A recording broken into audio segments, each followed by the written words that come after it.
Bonjour chers téléspectateurs, bienvenue dans votre émission Bon Week-end. J'espère que vous avez passé une bonne semaine. Comme ni ngeen ko xamee week-end dernier bon week-end amul parce que comme on dit l'homme propose et Dieu dispose nekkoon suñu coobare mais ñu ngi koy jéggalu auprès des téléspectateurs yoo xamante ne chaque samedi plutôt pour moi dañuy toog di xaar bon week-end commencé seetaan ko donc nous nous excusons vraiment man ak équipe bi yëpp di nuyu au passage sama équipe bi ma àndal parce que comme vous le savez des fois dama koy fàtte donc je fais un coucou à Anta, à Bakary, à Arona. Arona, je ne t'ai pas oublié, hein, j'ai dit Arona comme ça parce que tu sais, j'ai beaucoup de choses qui me trottent dans la tête. Donc c'est tout à fait normal. Au cadreur, ñoom ñëpp maa ngi leen def un bon coucou. Di leen remercier, ñoom Laye Thioune, ñoom Thioune xewal ñi nga xamante ne ñoo tax tey ma am plateau bu yanj bi comme vous allez le remarquer tout à l'heure, ça a carrément changé. Hein. Rien que pour vous faire plaisir, pour bégal leen, pour ngeen di seetaan lu neex, lu nice, moo waral loolu. Et aujourd'hui dans Bon Week-end vous allez recevoir comme artiste King Souley. C'est un artiste sénégalais koo xamante ni il est basé en Italie. Vous allez recevoir aussi Mame Maty Cissé Ndiaye. Elle aussi day organiser benn événement pour les enfants. Vous allez aussi on va aussi recevoir Lady Mounas, Manel Seck et tout ça. Donc voilà, et beaucoup d'autres surprises dans l'émission. Et aussi vous fàttali leen ni que mën ngeen dugg à tout moment. Numéro bi c'est le 88 628 89 90 ngeen bës de dugg ci antenne bi pour mën a woote souhaiter bon week-end à vos parents, à vos amis, à vos femmes, à vos hommes, à tout ce que vous voulez. Donc voilà, et sans plus tarder Anta pour xaw a yëngal nit ñi tuuti parce que nii moom man tey sama yaram dafa tàng parce que dama leen namoon comme pas possible. Donc pour démarrer su dee mën naa am Sexy Mama de Yaya, je pense que je l'ai bien prononcé, hein, c'est ça. Donc Sexy Maman de Yaya pour vous permettre de bien démarrer le week-end.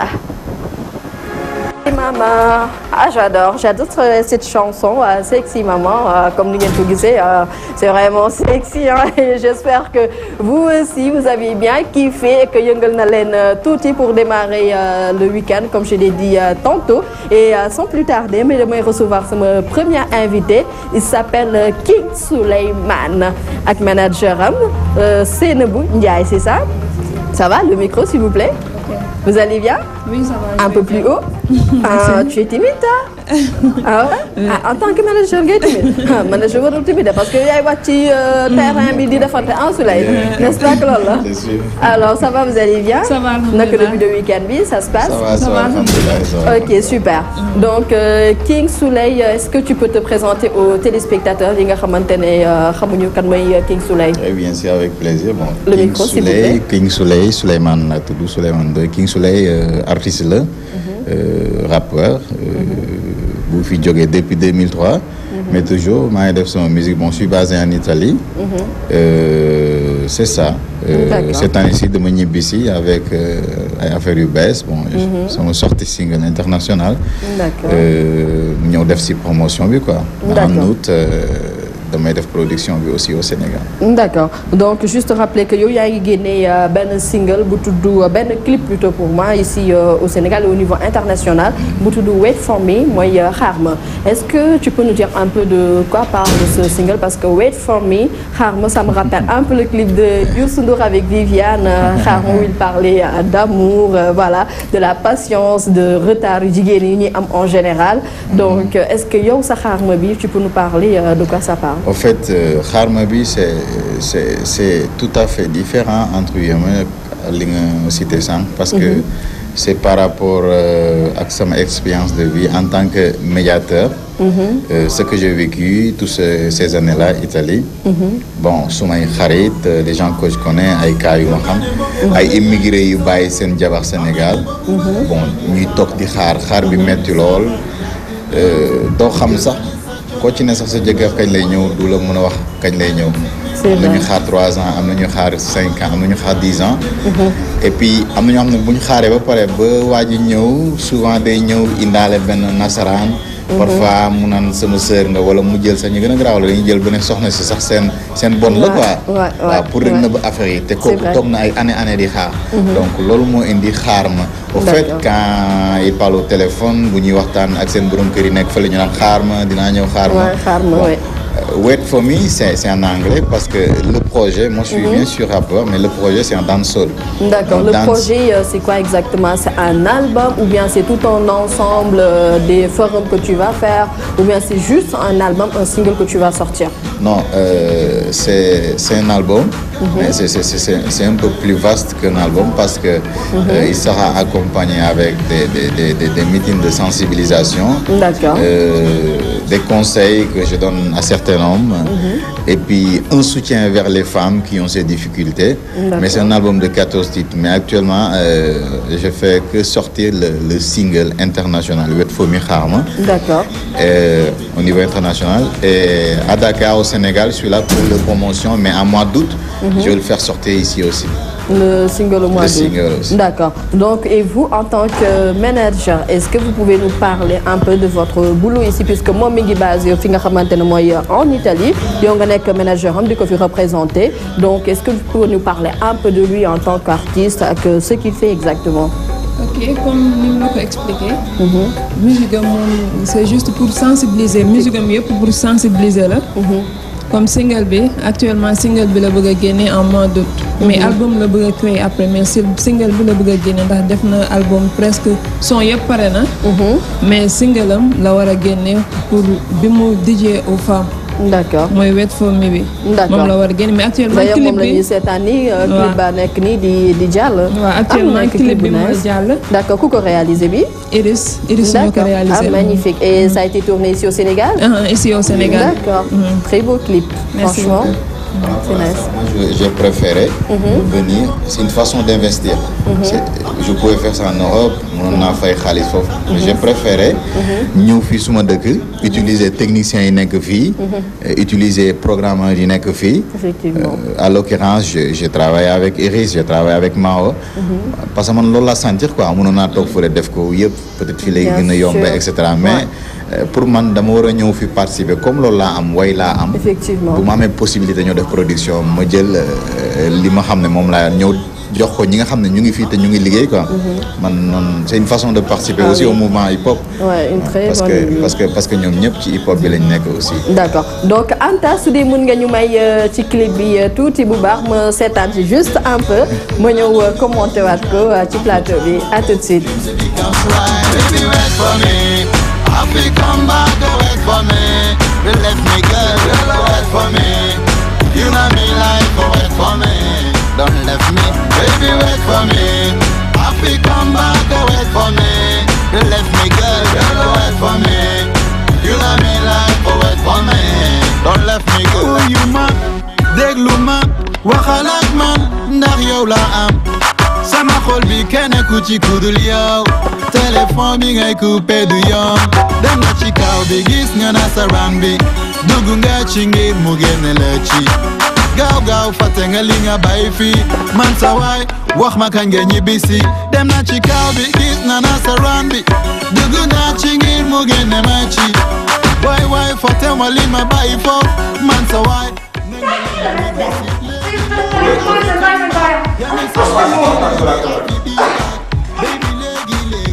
Come back, yeah me say leggy, happy be back, I come again. Baby wait for me, happy come back, wait for me. You left me girl, wait for me. Don't left me, baby wait for me. Happy come back, wait for me. You left me girl, wait for me. You know me like, wait for me. Don't left me girl. Ooh, girl wait for me. Ooh, baby girl, wait for me. Ooh, girl, wait for me. Ooh, baby girl, wait for me. Girl, wait for me. Ooh, girl, wait for me. Yeah, wait for me. Ooh, baby girl, wait for me. Girl, wait for me.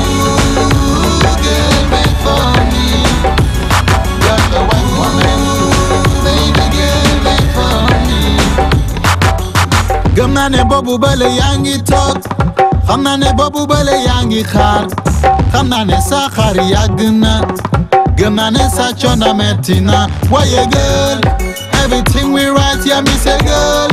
Our love we rise, baby girl. I know the way you drive. I for try my best, dreams it becomes right. Girl, wait for me.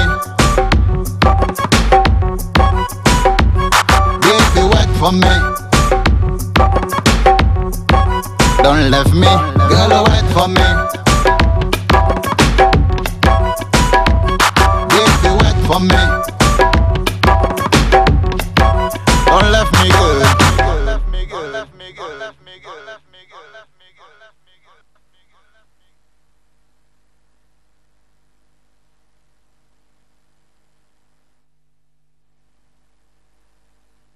Donc voilà, gis ngeen ko un très beau clip en plus qui fait vraiment bouger wax nga ci dëgg te clip bi neex na man maa ngi koy dégg di fecc xam man ma musique la sama rap yi di bañ donc voilà en tout cas félicitations et c'est vraiment nice. Merci donc votre dernier mot avant ma leen di libérer. Au fait, mon dernier mot, c'est juste par rapport à ce sujet, à mes compatriotes immigrés. Ñu xoolaat mbir mu baax bon. C'est vrai. buñ fi bàyyi doomu jàmbur yi ay ati at ba pare am nu fi nekk. ñu xoolaat ko quoi dafa métti trop. ñu jéem a yombal mbir mi parce que aussi même dañuy sonal seen bopp ñoom tamit. C'est sûr. Parce que boo demee ba dugg ci yenn genre situation yow même doo nekk à l'aise. Ça c'est vrai. xale yi sonn nañ jigéen ñi sonn nañ leen yërëm. toog di xaar ku xaar vraiment mérite na yenn yi quoi. Ça c'est vrai. En fait du clash te du nick off. It's just to make it off. non dëgg rek nga ci wax. c'est waaw voilà rek comme mu tu l'as jeex. dit. bon damay sensibiliser bon képp koo xam ne yaa ngi gis son bi yaa ngi may déglu yaa ngi seetaan c'était juste bon ce bro là dama gis situation bu metti mam pour wax ko parce que ci lii lay yëngu bon. man nit ñi laa fi nekkal ñu xool nañ ko gën a naay c'est quoi. soxna immigré yi yéen laa ko may.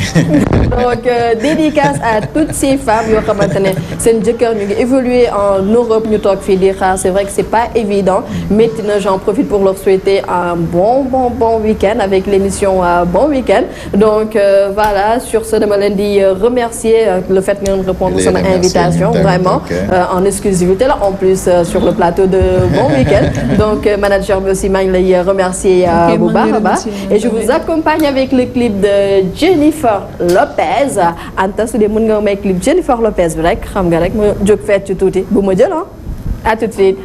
Retour sur le plateau de Bon Week-end voilà dañuy enchaîner rek ak suñu invité parce que y en a beaucoup comme je vous l'ai annoncé tout à l'heure et aussi vous rappeler que Yoro Ndiaye il sera là tout à l'heure sur le plateau de Bon Week-end xaar leen ko et tamit di leen fàttali numéro bi c'est le 88 628 89 90 ngeen bës de dugg ci antenne bi vous pouvez toujours appeler pour souhaiter bon week-end seeni parents seeni oncle seeni chéri voilà ko leen bëgg rek mën ngeen woote souhaiter bon week-end et j'ai le plaisir et l'honneur de recevoir Mame Maty Ndiaye Cissé. Bonjour ma chérie. Bonjour. Tu vas bien? Ça va et toi? Ça va, ça n'a pas été trop difficile de te réveiller ce matin?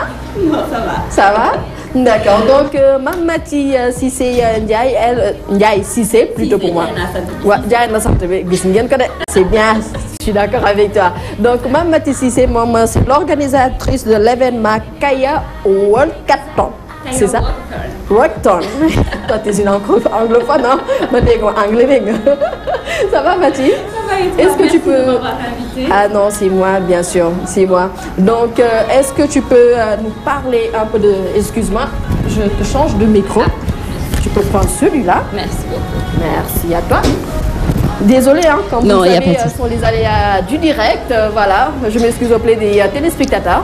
Donc, Mame Maty, est-ce que tu peux nous parler de ton événement Kaya Walkathon? C'est quoi exactement? Alors, Kaya Walkathon, c'est une randonnée pédestre que j'organise le 15 juin, c'est un dimanche. Donc, c'est de 9h à 12h. Dimanche prochain? Dimanche, dans 2 semaines, Inch'Allah. D'accord. Et donc, en fait, l'objectif de la randonnée, c'est de faire du fundraising pour fundraising. Fundraising, c'est quoi? Traduire ay nasaraan lañ de dégg ñu li ngay wax ni fundraising. Collecte de fonds. Donc collecte de fonds pour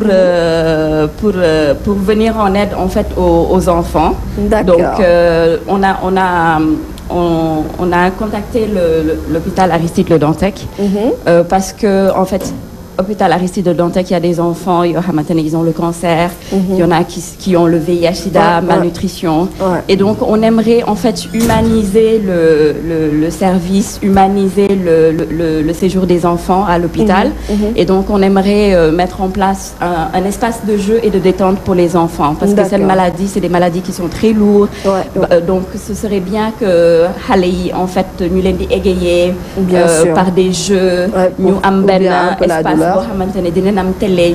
avec des tablettes ludiques. Donc, que les enfants, en fait, puissent avoir la chance de s'égayer un peu pour oublier un peu leur douleur et leur maladie. D'accord. Donc, l'objectif de la randonnée, c'est ça. D'accord. Donc, l'événement aura lieu quand? Le 15 juin. Le 15 juin, dimanche. Vous avez dit. Voilà. D'accord. Donc, comment vous êtes venu cette idée Kaya Wakatlon? Kaya Wakatlon, c'est quoi? En fait, alors, Kaya, c'est une marque de vêtements pour enfants. D'accord. Donc, le logo de la marque, c'est Kaya Kids First. Donc, c'est les enfants d'abord. Parce qu'au Sénégal, en fait, on a plutôt tendance, par exemple, je fais le contraire. C'est les enfants d'abord. J'habille les enfants. Et après, voilà. Donc, j'accessoirise les mamans. Donc, la marque, en fait, c'est pour les enfants. Et j'ai surtout créé la marque, en fait, pour venir en aide aux enfants. Donc, on a beaucoup de problèmes de société au Sénégal. Bien sûr. Et je trouve en fait que c'est à nous en fait Jok Liguey pour changer les choses. On ne doit pas rester avec des har, mais par exemple depuis la famille di plaindre tout le temps alors qu'il y a plein de choses à faire. Effectivement. Donc nit yi dañu wara jok am ay initiative def ay affaire pour que dëkk bi change. Donc voilà, l'idée c'était ça. L'idée c'était déjà de montrer en fait qu'au Sénégal on peut compétir avec les standards internationaux. On peut faire des choses yo xamantane c'est 1000 fois plus joli que les importés et c'est fabriqué ici au Sénégal. Donc au Sénégal, on a des artisans mais qui sont géniaux. Ils ont de l'imagination, ils font des choses mais superbes. La preuve, tu as un pantalon wax qui est joli comme tout. Ouais, à Vlisco, d'accord. Voilà, parce que Vlisco, c'est une matière que j'aime beaucoup parce que mon beaucoup de ces machines de bouger de dara. D'accord. Donc j'utilise beaucoup de Vlisco, de Woodin parce que Woodin c'est fait au Ghana et à Abidjan. Donc j'aime bien utiliser des matériaux en fait qui sont faits en Afrique pour valoriser en fait le savoir-faire africain. Parce que Afrique, l'union bëgg amna fi. D'ailleurs, il y a l'Occident qui copie l'Afrique. Voilà. Donc port du vax bi instant bi c'est un phénomène de mode, mais beaucoup mo nek phénomène de mode rek. Dama bëgg en fait que les gens soient fiers de ce qu'ils sont, de ce qu'ils ont et que vax bi que nous perpétuer, qu'on fasse de belles choses avec le vax et qu'on montre en fait que Afrique lépp luñu bëgg mu ngi fi. Et on avancera. Donc, on revient sur l'événement de Kaya Wakaton. D'accord, donc nous événement c'était une parenthèse de dire aux gens de consommer local. Donc est-ce que vous avez des sponsors qui vous accompagnent? Non, c'était très difficile d'avoir des sponsors parce que sponsorer en général, qu'est-ce que j'y gagne? D'accord. Donc j'ai tellement entendu ça, l'an m'a rapporté, ça marche, l'an m'a rapporté. Donc après, je me dis, que de faire je me dis, voilà, l'idée qui se sent pas bien, rien que ça, si ça rapporte. En fait, voilà, ce que je recherche en fait, c'est de faire plaisir aux enfants, de ramener le sourire aux enfants, et puis surtout qu'on soit solidaire, qu'on s'arrête pas à soi-même individu, mais qu'on pense aux autres. Donc l'idée c'était ça.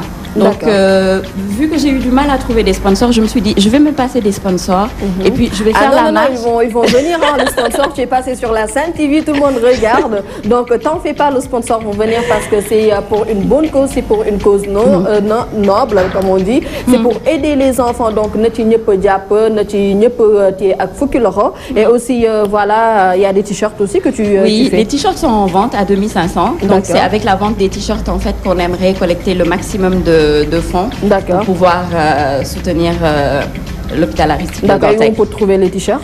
Donc les t-shirts sont en vente aujourd'hui toute la journée à la résidence de l'ambassadeur des Pays-Bas. Ils ont un grand bazar, ils ont organisé un grand bazar aujourd'hui. Donc toute la journée de 10h à 17h. Sinon, à partir de demain, en fait, ce sera à la boutique Kaya, à 2500 francs. D'accord, et qui se trouve où? La boutique se trouve aux HLM Grand Médine, en face Diamalai. D'accord, ça marche. Donc on te remercie, on ne va pas trop te retenir. Tu as beaucoup de choses à faire. Donc voilà, nous te remercions. C'est moi qui vous remercie. Ça fait vraiment plaisir de te recevoir. et nous t'encourageons pour li ngay def parce que c'est pas évident du tout. Donc merci à toi. C'est moi qui te remercie, Adja. Et attention, on peut l'accompagner avec le clip de John Legend, All of Me. Voilà, ce serait vraiment génial parce que voilà, en plus pour nous. Ou bien non, parce que je vois quelqu'un qui est là. Je pense que clipam lay dugal. Non, John Legend. Yoro Ndiaye même clipam gaaw. Donc Bella, vous venez de suivre le clip de Yoro Ndiaye. Bella, mu nekk clip bu neex man que j'adore, comme je vous ai dit bé passé, j'adore les mariages, j'adore tout ce qui est amour. Donc j'ai le plaisir et l'honneur parce que c'est quelqu'un que j'adore vraiment, Yoro Ndiaye, de le recevoir sur mon plateau. Bonjour Yoro. Bonjour. Ça va, tu vas bien? Ça va, ñu ngi sant bu baax. Yoro, lunettes yi nag c'est pourquoi? Lunettes yi xam nga dama xaw a dama doyalul nelaw sama bët yi dañu xonq. donc xam nga waaw comme dama doon jouer démb. D'accord, c'est vrai. xam nga donc dama teel a yeewu.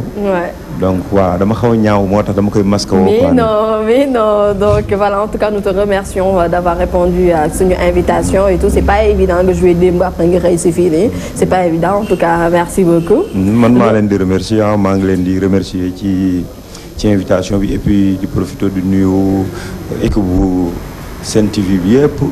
di profiter aussi di ndokkeel suñu mbokku laayeen yi si appel bi. di ñaan yàlla lépp lu ñu fa ñaan rek mu nekk njëriñ quoi ci Sénégal. vraiment di leen ndokkeel di leen ziar. di ziar suma ñi may bëggee ñëpp si écran bi. merci beaucoup. donc ñu ngi c'est vrai ñu ngi leen nuyu bu baax a baax ñu neen yàlla na nangu ñaan ñu fay ñaan yëpp. donc Yoro, toi tu es un artiste chanteur. Yoro, tu fais du acoustique, tu fais du mbalax. Yoro, est-ce que tu peux nous dire ce musique, ban style de musique ngay def yow exactement? Moi je fais de la musique. De la musique tout court? Waaw, je fais de la musique. Ou bien? Waaw, je fais de la musique, c'est-à-dire world music en fait c'est un mot qu'on a créé. tubaab yi créé pour jël ñuy def beneen xeet. dugal leen foofu ci benn kii quoi pour ñu bañ bokk ci yenn affaires yi. xam nga donc bon mën naa ne man musique laay def quoi. demee su ma sentiree ne dama war a def techno damay def techno demee su ma sentiree ne damay def war a def. whatever beneen xeetu musique am naa passé rap tuuti quoi. xam nga voilà donc am na suma benn morceau boo xam ne c'est reggae que j'ai fait avec Tony Blackman. D'accord. benn gel buy def freestyle bu nekk États-Unis on a fait ensemble c'est un morceau reggae. xam nga donc man awma limite ci musique. xam nga bon certes acoustique lañ ma xamee. acoustique du genre musique. D'accord. ma ñëwaat ci encore. acoustique couleur la. c'est-à-dire je peux faire du mbalax tout en restant en acoustique. Acoustique c'est-à-dire utiliser des instruments qui sonnent acoustiques. xam nga c'est-à-dire benn mode la bu nga xamante ne bii bon ñi ci xam en général dañuy jouer ak benn musique bu simple. Sénégal fii nii soo waxee acoustique rek dañuy yaakaar ne que voilà type de musique la. bu sedd en général loolu la ñu am habitude di ko def quoi. mais boo gisee en général version wu morceau yi def type yëpp morceau Bob Marley yi nga xam ne reggae la. am na ay version acoustique. D'accord. comprendre ça veut dire que du genre bi. c'est-à-dire rock am na morceau boo xam ne mën na judd rock sax mais mu am version acoustique. comprendre c'est-à-dire dañ ko jouer ak ay instruments acoustiques nu muy sonné couleur yeeg yooyu yëpp c'est acoustique. D'accord. xam nga c'est que amalgame boobu du genre. c'est-à-dire lu ñuy def comme genre mooy folk bi folk. Voilà. D'accord. C'est le folk loolu la ñuy en général di insinuer naan.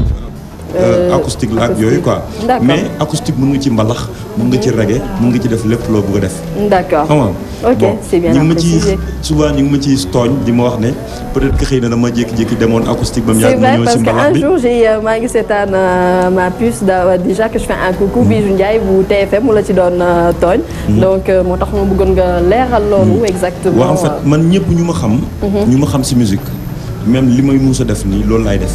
D'accord. c'est-à-dire album bu ma mus a def. bu ma dalee génne album léegi album bu ma génne am na mbalax. D'accord. je suis sénégalais je peux pas passer à côté du mbalax. Ouais, ça c'est mbalax fait partie de moi ci suñu patrimoine la bokk. Eh oui. c'est-à-dire c'est à nous duñ ko daw dañ koy interpréter dañ koy def dañ ci indi suñu touche personnelle. C'est vrai. c'est-à-dire c'est pas parce que doxul peut-être internationalement rek que ñun dañuy daw bàyyi ko dem uti leneen. non mbalax la ñu am ci sama culture la bokk. donc dañuy fexe ñun améliorer ko jéem a indi suñu touche personnelle pour que mu dox internationalement. Exactement ci loolu laa doon ñëw sa Yoro. Comment tu trouves la musique sénégalaise mbalax boobu parce que en ce moment gis nañ Nigérians yi ñoom comme ils sont engagés c'est une musique boo xamante ne jamono ji dañ koy dégloo un peu partout dans le monde on a même vu l'autre là qui a fait un featuring avec Sinpol il s'appelle comment encore je pense te mu woy Uku j'ai oublié le nom qui a fait un featuring avec Sinpol parce que ñoom dañuy def musique boo xamante ne mën na ko dégg un peu partout mais mbalax bi ak nu ñu koy defee nii est-ce que tu penses que mën nañ ko consommer au-delà du Sénégal wala ay Gambie wala yenn pays Afrique yi. waaw mbalax en fait mbalax musique la comme yeneen genre musique yëpp ah. su respecté normes yi musique yeneen yi respecté ni nga mën a déggee R&B nga mën a dégg reggae. te comprendre langue bi. nga mën ko enjoy c'est-à-dire mën a comprendre cheminement bi ñu ci jël. bu fekkee musique mbalax respecté na normes yooyu ñëpp mën nañ ko comprendre c'est-à-dire musique c'est universel. Ouais. Normalement boo déggee mbalax war nga dégg ne lii mooy intro bi lii mooy refrain bi lii mooy couplet yi.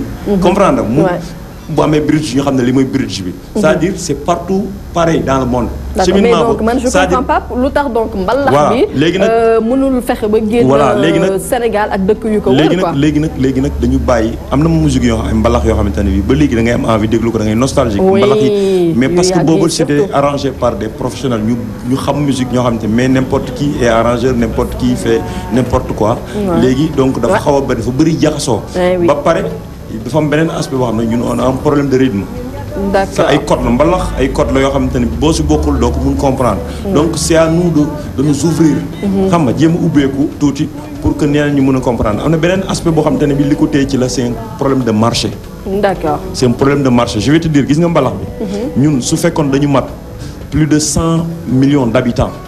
Hein? Les Américains vont venir ici faire des featuring avec nous pour gagner notre marché. Mais ñun ak Nigérian est-ce que différence ou population bi est-ce que am na et pourtant ñoom. mais Nigeria mais je vais te dire quelque chose. Nigeria ils font plus de 100 millions d'habitants. Ah d'accord. comprends nga mais Nigeria. c'est un marché boo xamante ne bii. pour nga def am fa dissoudre ñun on est que 12 millions d'habitants. marché bi rëyul. comprendre ça veut dire amul potentialité boobu bu nga xamante ne bii nit ñi mën nañ fi gagner xaalis bu mais bu fekkoon ñun suñu marché mbalax bi yaatu na par exemple à part Sénégal Mali ak Gambie ñooy consommer mbalax vraiment. alors que le rythme. nigérien bi dañ ko niróoleeg les Ivoiriens dañ ko niróoleeg Centrafrique bi yëpp. comprendre donc xam nga te yëpp xaw na boo comprendre musique di nga xam ne. dina niróo ak musique tubaab yi un tout petit peu parce que. il suffit benn pas moo dox ci diggante musique boobu. ak ay techno yi. ak dance yi. ak sorante wuñ quoi. c'est vrai c'est-à-dire il suffit nga. yow mii maa ngi lay dégg ngay wax di wax ay pas ay beats ay kii da nga jàng musique ou quoi. non jànguma musique en fait jànguma ko. ci école quoi en fait. d'accord mais dama jàngal sama bopp ci par rapport ak sama parcours. à chaque fois bu ma waree gëstu ma gëstu su ma demee parfois voyager ma jënd benn bouquin. lire xam nga internet bi. bon ça fait que.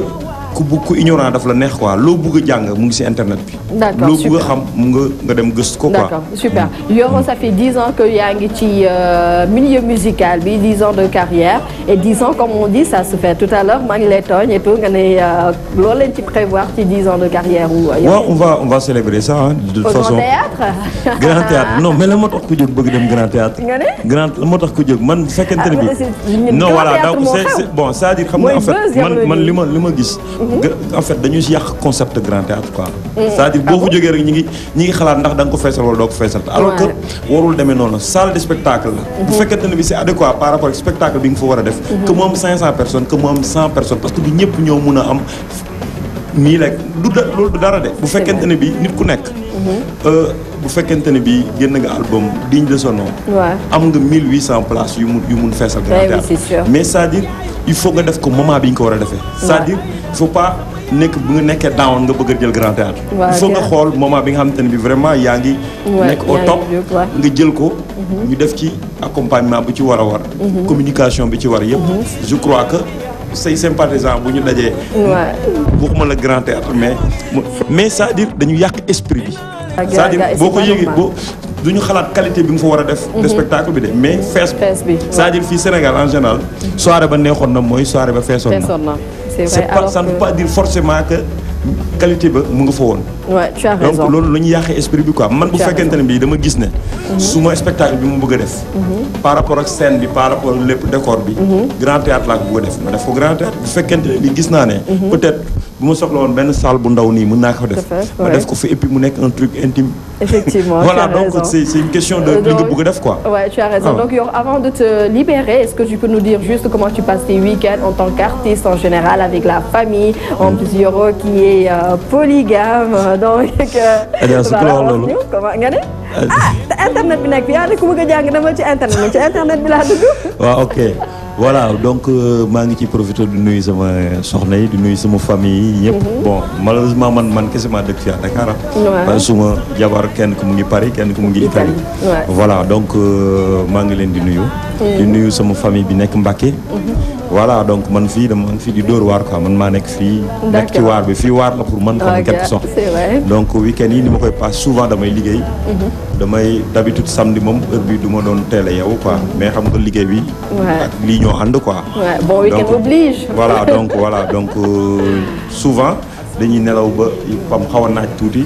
après bu ñu yeewoo añ naan ataaya après dem def line check. ceeb bu saf quoi. waaw dem line check ñun en fait duñu lekk ceeb lu bari quoi. ah bon xam nga ñun ay turu yàlla la ñuy dundee. damay bañ njóobeen yi sumi ma quoi. est-ce que turu yàlla ba. nga may ma ci nekk mu ma di fàtte. donc sur ce Yoro maa ngi lay remercier bu baax a baax et di la souhaiter voilà tout ce qu'il y a de meilleur tout ce qu'un artiste peut rêver donc ma la koy souhaiter bu baax a baax di la accompagner bon John Legend bi laa naroon teg léegi nii. balaa ngay ñëw mais comme je t'ai vu ma ne Bella bi donc moi je vais t'accompagner avec le John Legend All of Me. ma bàyyi la nga remercier voilà. ok donc maa ngi lay remercier d'abord. di bëgg ñaan la vraiment émission bi nekk émission bu kawe sa njort. amiin voilà donc di gërëm encore Bougane. maa ngi koy remercier jamais assez parce que si album bi jàpp na si moom aussi ah. xam nga di def un coucou à ma sœur. Fat Fall xam naa ne moom du zappé jamais. parce que moom tout le temps mu ngi Sen TV. di gërëm aussi xarit club suma xarit yi ñi may jàppale ñëpp di leen gërëm bon di leen wax ne rek suma fans yi ñu nekk côté France d'ici semaine bi dinañ fi ñëw pour ñaari date inchallah Paris ak Marseille 14 ak 13 inchallah 14 et 13 juin waaw inchallah bii nii dinañ fi ñëw pour inchallah donc de toute façon ñi bëgg a xam information yi mën nañ dem ci suma page Facebook inchallah ok d'accord donc Yoro Ndiaye le 13 ak 14 juin mi ngi fi nga xamante ne mooy Paris ak Marseille ku ko bëgg a xam rek ku bëgg a xam plus d'infos dama ci page Facebook am donc ñu ngi lay remercier bu baax a baax Anta on y va tout de suite avec John Legend All of Me. Un clip magnifique que j'adore, un clip qui parle l'amour, all of me, tout pour moi, tu représentes tout, sans exception. Donc ma koy dédicacer à tous les amoureux du Sénégal, du monde entier. maa ngi leen ko may bu baax a baax di souhaiter bon week-end képp koo xamante ne yaa ngi toog duñu seetaan particulièrement à ma tata chérie te maître Tamoro Seydi, je te fais un big coucou et aussi de remercier Neyman coiffure ci coiffure bu yaañe bi moom moo fiy jaar ci cheveux yi coiffure bi ak yëpp mais nii d'abord dama am plaisir ak honneur recevoir samay collègues comme ni ngeen ko xamee chaque week-end day am invité maison te bii pa moom damay recevoir Daouda bu Trafic Boy Daouda na nga def. ça va bien sant yàlla bu baax naka week-end bi. ouais, cool ça a été comme bon week-end quoi. commencé quoi comme bon week-end comme bon week-end ça s'annonce bien quoi. ah super. waaw Daouda ani Abba. kan Abba. waaw. Abba anamu. maa ngi nii nous sommes sur la route nationale à hauteur de Poste Thiaroye. Beaucoup de mouvements, des véhicules en provenance de Thiaroye Gare, d'autres qui viennent de quitter le rond-point de Sicap Mbao. fii la ñuy daje tax na mu am quelques ralentissements. mais fii rek la xatee ndax soo ko dépassé la voie est dégagée du côté de dem Dakar wala boo ko Rufisque. kon daal c'est Yambalang. Yambalang très bien. Est-ce que bienvenue Abba donc gis ngeen ko ñoom tous les jours du matin au soir ñoom ñooy nekk ci tali bi pour informer leen yéen téléspectateurs yéen ñi nga xamante ne yéen ngi ci yoon bi auditeur Zik FM di leen informer yoon bi nan la demee xat-xat yëpp donc Anta su dee mën nañu seetaan juste teaser bi dellu soit ci plateau balaa ma leen di questionner ci seen liggéey boobu ñuy def. T'es cool, t'es fun. T'écoutes forcément Zik FM. De la bonne humeur pour vous réveiller et du fun pour vous accompagner. Retrouvez toute l'équipe de Zik Matinale du lundi au samedi de 7h à 9h sur Zik FM. Zik Matinale. L'horoscope. Bonjour et très bon réveil matinal à toutes et à tous. La rubrique santé. Bonjour et bienvenue à votre rendez-vous santé dans Zik Matinal. Le dossier du jour. Auditeur du premier radio urbaine du Sénégal dalen ak jàmm seen rubrique les métiers de la vie Dóor waar sama gox mon quartier. Sama gox mon quartier di leen dalal comme àllarba bu jot ci seen rubrique gi jagleel koor gi Zik Éco. Mesdames et messieurs, bonjour et bienvenue dans Zik Culture. Et le journal en français. À 7h, c'est Lynn Marie Gara. Retrouvez-moi tous les matins dans Zik Matinale.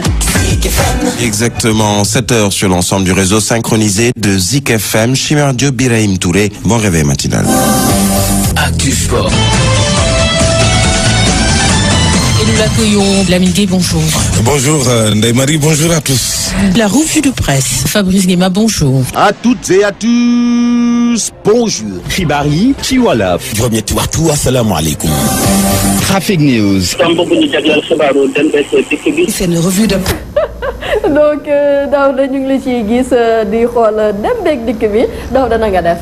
Aba Diatta maa ngi fi rek soxna si. naka job bi. oui ça va métti na nii rek mais ça va ñu ngi ci génn quoi di orienter nit ñi rek ci dem beeg dëkk bi. waaw jaar noonu la man loolu moo tax tey ma invité leen sa ndaxte nekk ngeen je pense que vous êtes les seuls à le faire yéen kese yéen a koy def fii nii au niveau de Dakar Sénégal même. exactement fii nii waaw donc yéen loolu comment ça se fait vous êtes des journalistes ngeen yor seen scooter nekk ci tali bi du matin au soir di daw rek pour xam trafic bi nan la demee di ko expliquer ñi nga xam ne ñoo nekk ci tali bi comment est venue cette idée-là? Voilà, idée boobu c'est venu du directeur même. Bougane. xam nga moom macha allah. oui macha allah parce que moom li mu œuvre toujours mooy pour yokkute askan bi. effectivement. moo tax mu créer Traffic News. mu gis ne lii dina indil benn apport yi nga xamante ne moo nekk borom mooy automobiliste yi. oui. ci loolu la dugal Traffic News ci Zik FM mën naa ne sax moom moo nekk identité Zik FM. oui c'est vrai. léegi nag partant de là ñun tamit ñu nekk ci. uniquement pour orienter ñii di borom oto yi. nga xamante ne ñi am urgence war a dem fenn. ñun bu ñu nekkee sur le terrain. pour wax leen ñu éviter yenn embouteillage yi. jox leen aussi ay pistes de solution yoo xamante ne fa la ñu mën a jaar pour dem seeni activité lu mu gën a gaawee. c'est vrai donc liggéey boobu est-ce que nekk na liggéey bu yomb ndaxte gis nañ Sénégal nu mu tàngee naaj bi nga nekk ci journée bi toute la journée ak tàngaay bi takk sa casque di daw de gauche à droite pour xool jóge Thiaroye di fa nga dem ville jóge foofu de bout à bout Dakar gi yëpp ba mu mot est-ce que nekk na loo xamante ne yomb na. waaw nekkul lu yomb parce que déjà c'est du direct live la. direct la nit ñi dañu xam loolu direct la ñuy wax amul du lu ñu enregistré. souvent comme si métier bi dañ naan bon en rajo da ngay wax li ngay wax dafa war a neex ci yow ba pare mu doog a neex ñu si des. souvent dañuy wax ne rythme bi ñu ciy def quoi ak maag daaw dañuy déggoo noonu. souvent c'est-à-dire bon rajo la quoi dañu bëgg mu neex. comme nit ñi déjà comme da nga def nii sax ñu bëri sax jëmoon nañu invité pour que ñu dem wax ñu expliquer leen un peu nu muy demee yow mais kiiwul leen et puis sax comme daaw lu mu ko waxee. Bougane moo ko indi fii nii quoi. peut-être dans d'autres pays ça se passe autrement par hélico yooyu noonu yëpp moom mu am initiative bi indi ko fii nii fii ci Sénégal fii nii. ñun ñu indi si suñu un peu suñu touche un peu personnelle bu dëkk wa fii rek la woon. mais comme dafa am lu tax ñu yaatal ko léegi daaw da nga may dégg Rufisque. da nga may dégg Rufisque Kër Massar. c'est parce que dafa am ay chef d'entreprise yoo xam ne dañoo am suñu numéro. suñuy génn seen kër dañuy woo. ah fii nu mel léegi pour que ñu yombal leen loolu. Daaro day nekk Dakar man damay dem ba Rufisque ma commencé foofu ñu ñëw ba daje mais souvent duñu daje mais duñu daje parce que dañuy communiquer pour que ñu bañ a télescopé wu mais nekk na liggéey bu xaw a métti na tuuti mais bon plaisir la quoi. passion la quoi passion la waaw passion la pour ñun quoi le fait que ñuy orienter nit ñi di leen aider ak yooyu noonu souvent dañuy am feedback bi nit ñi dañoo bu nekkoon yow keroog dama doon tardé. bah oui c'est vrai parce qu'en fait c'est quelque chose de très important parce que man je me rappelle à un moment j'habitais à Thiès mais su ma doon xas ba dugg Dakar rek dama doon def di déglu foo leen nekkee am na benn jour sax dañuy romb kenn si ne ñu ngi poste Thiaroye ñun ñu tolloon auteur boobu di leen woon ana ñu sañoom ana ñu fan la ñu nekkee non tu vois pour te dire que nit ñi ñu ngi leen bàyyi xel bu baax a baax loolu la gars yi di wax ñun ay invisible lañu c'est-à-dire ñun ñi ngi nekk ci biir askan wi mais li ñuy gis bëriwul c'est vrai maanaam dañuy dissimuler wu carrément parce que li ñuy intéressé mooy joxe information bi juste et vrai c'est vrai parce que c'est en un temps record maanaam ci 30 secondes parce que nekkul loo xamante ne ça dure 1 minute wala ça dure 2 minutes parce que li ngay wax dafa war a neex ci ki nga xamante ne moom moo koy déglu donc dañuy utiliser langage urbain boo xamante ne da ngay mélanger français bi ak olof bi pour joxe le maximum d'informations en 30 secondes pour wax nit ki ak axe bi nga bëgg a jaaree fii xat na boo ko mënee mooy doon li gën. c'est vrai voilà. Tu as raison et donc mu nekk liggéey boo xamante ne yombul comme Abba nu mu ko waxee des fois ngeen ci rencontrer ay difficultés ay jafe-jafe yu bëree bëri comme yow tout récemment parce que da nga dem université di reporter nga nekk ci scooter nga yor casquette kii di dawal yor sa caméra en même temps nekk trafic ñu ñëw jaawale la ak policier ba ñu xaw la fa def raconter ñu nan la demee yëpp yi. En fait ñun de ay JRI lañu mooy journaliste reporter d'image. D'accord loolu c'est Bougane moo ko def ci ñun. D'accord. C'est-à-dire ñun tey jii nii on n'a pas besoin di dem reportage. di ànd ak caméraman. C'est ñun vrai. déjà dañu jox ay caméra yoo xam ne dañu ko personnaliser. Super. Donc à l'université bi muy tàng. dañu ma woo ne ma il faut aller à l'université. Donc bi ma demee à l'université bi ma ñëwee ci étudiants yi laa njëkkee d'ailleurs. nga sol sa tout noir. sama tenue ak parce que xam nga aussi am naa expérience bi parce que lu tax may sol casque bi. ci événement pré-électoral yi. événement pré-électoral yi. dañu ci amoon ay cas yoo xamante ne ay lacrymogène la ñu tiré woon. ay balles blanches ci moto. casque yi moo taxoon moo ñu protégé woon. moo tax bi may dem à l'université ma sol sama casque. parce que xam naa ne foofu zone violence la boo xamante ne xeer yi day naaw lacrymogène day naaw. bi ma ñëwee y avait tellement de blessés à l'université. D'ailleurs ci étudiants yi laa njëkkee ñoom ñoo ma ne sax il faut nga dugg service médical ma ne leen ok pas de souci. D'accord ma dugg service médical uniquement pour jël blessé yi fa nekk affaire yooyu noonu ñu pare. booy nañoo il faut ñu dem front ma caméra lépp. ba naan bon léegi li ma desee mooy interview. après ma dem yóbbu ko télé. D'accord bi ma ñëwee ba war a organiser interview bi. yenn étudiants yi nag ñëw wër. man la yéen ñëpp du ngeen mën a waxandoo mais il faut ngeen bàyyi ñenn wax. après yeneen yi nekk si ginnaaw bàyyi kii noonu quoi. D'accord. yenn étudiants yi jógee fële non policier la parce que bon ak ni ma solo ak sama lunette ak sama casque voilà. c'est vrai da ngay niroo policier en plus xool nii niroo naan moom kii moom il a la tête en flic. gars yi non policier la affaire yooyu noonu ñenn ñi non journaliste la. balaa ñuy kii di déggoo suñu biir. ak étudiants yi xeer yi commencé naa taw. ay ñu commencé di ma sànni xeer. donc ak sama caméra ni ma ko téye nii di reculer. benn xeer bi moo dal ci caméra bi. d'ailleurs xeer boobu noonu moo dal naroon dal sama bopp. mais heureusement ci caméra bi la dal. heureusement bi mu dalee ci caméra bi ko ñi juste fekk ma war a def 16h30 donc ma relaté ko en direct. C'est vrai. Le patron Bougane bi mu ko déggee li ma njëkk a laaj mbaar gaañu. ma ne ko non grand aw ma benn problème mu ne ma caméra bi mun nañ ko récupérer. C'est comme ça hein affaire bi bon c'est-à-dire. ñun ci risque rek lañ nekk. par exemple ba ci trafic bii nii askan yi war nañ leen delloo njukkal bu baax a baax. ba ci trafic bii nii ñuy def nii. am na ci ay chauffeurs yoo xamante ne ils sont très compréhensifs. mais am na ci ñoo xamante ne compréhension zéro. c'est vrai imagine bi daf ñu xaw a xëcc nii duñ fi mën a waxtaanee lépp. mais xam naa dinaa leen invité waa sur le plateau de Bon Week-end wala ñu def plateau spécial. Trafic News pour que ngeen expliquer ñi ñi. yow yaa ngi njëkk a génne télé nag. exactement invité nañu fu ne mais bëgguñu woon dem. ma ne naa leen maa moom exclusivité fii Sénégal. woo nañu fu ne ñu leen non non non. super ça fait plaisir alors en tout cas maa ngi leen di remercier bu baax a baax di leen encourager di leen wax ni que li ngeen def nii c'est pas facile c'est pas évident mais dem leen comme on dit Sen TV Zik FM télé askan wi rajo askan wi ñooñu tax a jóg donc on y va à fond qu'importe lu ñuy dal ci biir donc les gars allez-y à fond et du courage. D'accord donc Trafic News Anta su dee mën nga ñu may juste un peu de Positive Black Son en rétro pour ñu mën a accueillir ki nga xamante ne mooy Malick Manel Seck ci plateau bi ak Lady Mounas à tout de suite. À la base de tous les débats, j'aime bien ta caisse, comment tu sapes l'amour, je connais pas. Avec ton cas rapide au cinéma, je n'y vais pas. Moi, je voudrais bien connaître la solution de ce problème. Donc voilà, c'était votre clip rétro avec le Positive Black Soul, DJ Awadi ak Degeti ñu nekkoon ñoo xamante un duo d'enfer ba léegi parce que gis nañ déjà DJ mon ami mon frère mu def week-end dernier au Cotton's Club. Je leur fais un big coucou et je les adore, sont mes frères ñooñu. Et Lady Mounas, elle est en retard mais bon, on va recevoir Malick Manel Diop, c'est ça? Ouais, ça va Malick? Ouais, ça va soxna si na nga def waay. yaa ngi si jàmm? sant alhamdulilah. Malick yow doomu Manel nga? ah si doomu Manel la. waaw Malick daal di d'abord su dee jëlal ma daal di parce que man daal la mii nii moom ay daal petit pois rouge ba Malick fashion nga de. non ay daal talibé la. daal talibé. ah si c'est magnifique comment tu vas? ça va alhamdulilah naka week-end yaa ngi ci kawam. ñu ngi ci kawam nag. donc Malick yow doomu Manel nga sa papa nekk woykat yow aussi nga commencé yëngu ci li nga xamante ne mooy art bi musique bi. d'ailleurs génne nga benn clip Anta su dee mën nañu seetaan clip bi rek avant ñu koy laaj yenn questions yi ñu dellu si waat ci plateau bi. donc dafa mel ni clip bi pareegul. donc wax ñu rek yow nga présenté wu ci téléspectateurs yi sa caméra mi ngi nii nga wax leen yow yaay kan exactement. bon en fait maa ngi nuyu bépp téléspectateur bi seetaan. di nuyu yéen di la nuyu yow. di nuyu waa kër gi.